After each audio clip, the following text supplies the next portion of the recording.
Bolsonaro pode ser o único capaz de bater Lula nas eleições de 2026? Fique até o final para entender por que Bolsonaro pode ser a única esperança nas próximas eleições.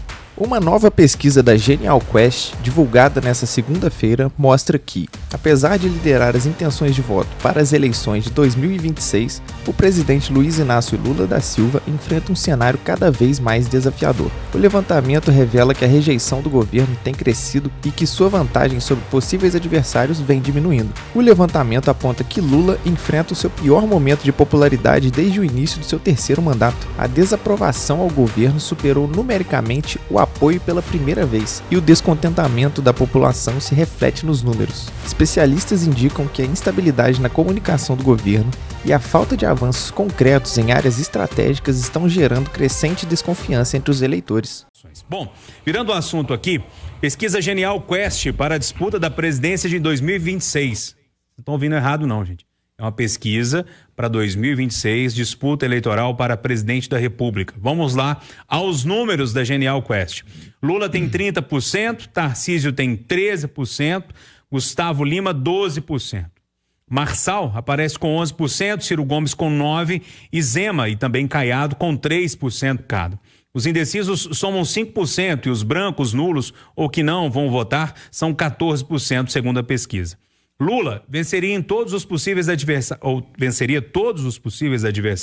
em um eventual segundo turno, caso a eleição, lógico, fosse hoje, né? O pior desempenho de Lula seria contra Gustavo Lima. Nesse cenário, Lula teria 41% e Gustavo Lima 35%. O governo Lula tem sofrido com problemas na comunicação e na articulação política. A preocupação de que o país não está no rumo certo pesa contra o atual presidente. E isso pode impactar diretamente a disputa de 2026. De acordo com a pesquisa, 49% dos entrevistados afirmaram que conhecem Lula, mas que não votariam nele. Apenas 47% declararam que votariam no atual presidente, um dos menores índices já registrados. A pesquisa também simulou cenários de segundo turno e mostra que a vantagem de Lula sobre seus adversários vem caindo. Na disputa contra Gustavo Lima, o petista aparece com 41% contra 35% do cantor sertanejo, um dos nomes mais bem posicionados da direita. Em outros cenários, Lula venceria Tarcísio de Freitas, Pablo Marçal e Eduardo Bolsonaro, mas com margens cada vez menores.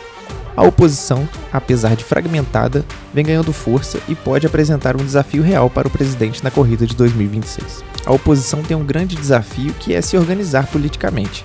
No entanto, a queda da popularidade de Lula e o crescimento de nomes alternativos indicam que o jogo eleitoral ainda está indefinido. Outro dado preocupante para Lula é o alto número de eleitores indecisos. Na pesquisa espontânea, 78% dos entrevistados não souberam indicar um candidato para 2026, demonstrando que o cenário eleitoral ainda está indefinido e pode sofrer grandes mudanças. As principais novidades expostas nessa pesquisa da Quest. A primeira é que o Lula, beneficiado ainda pela pulverização da direita, ele seria o favorito se a sucessão fosse hoje. Ele está longe de ser um candidato imbatível. Esse é o primeiro ponto. O segundo ponto é que o Eduardo Bolsonaro, ele aparece empatado tecnicamente com o Tarcísio de Freitas, com o Pablo Marçal e com o Gustavo Lima. Então, ele entrou no jogo. E até aqui tinha muita especulação, mas essa pesquisa coloca o Eduardo Bolsonaro no jogo. E o outro ponto que chama a atenção é que nenhum candidato entusiasma o eleitorado. Na pesquisa espontânea, sem a exibição dos nomes dos candidatos, 78% disseram que não tem candidato, estão indecisos, né? Então, a pesquisa mostra, na prática, que 2026 virou uma janela aberta para o insondável. Um dos fatores que pode alterar completamente o cenário político é a possibilidade de Jair Bolsonaro voltar à disputa eleitoral. Atualmente inelegível, o ex-presidente ainda é um dos nomes mais lembrados pelos eleitores e, segundo a pesquisa, tem um alto potencial de transferência de votos para seus aliados. Caso sua inelegibilidade seja revertida, Bolsonaro poderia representar um forte desafio para Lula, visto que continua sendo uma figura popular entre grande parte dos eleitores conservadores. Caso Bolsonaro consiga reverter sua inelegibilidade, ele entraria na corrida como um dos principais candidatos. sua base de apoio continua sólida e sua presença na disputa pode dividir ainda mais o eleitorado e dificultar uma vitória tranquila para Lula. Com a disputa se aproximando, a pergunta que fica é: Lula conseguirá reverter sua queda de popularidade e se manter como o principal nome das eleições de 2026? E se Bolsonaro conseguir disputar, como será esse embate? O tempo e os próximos meses serão decisivos. Mas conta pra gente aqui nos comentários o que você acha dessa notícia. Você acha que o Bolsonaro vai conseguir se candidatar? E se não conseguir, quem seria o nome para substituí-lo nas eleições de 2026? Conta pra gente aqui embaixo. E não se esqueça de se inscrever e deixar o seu like.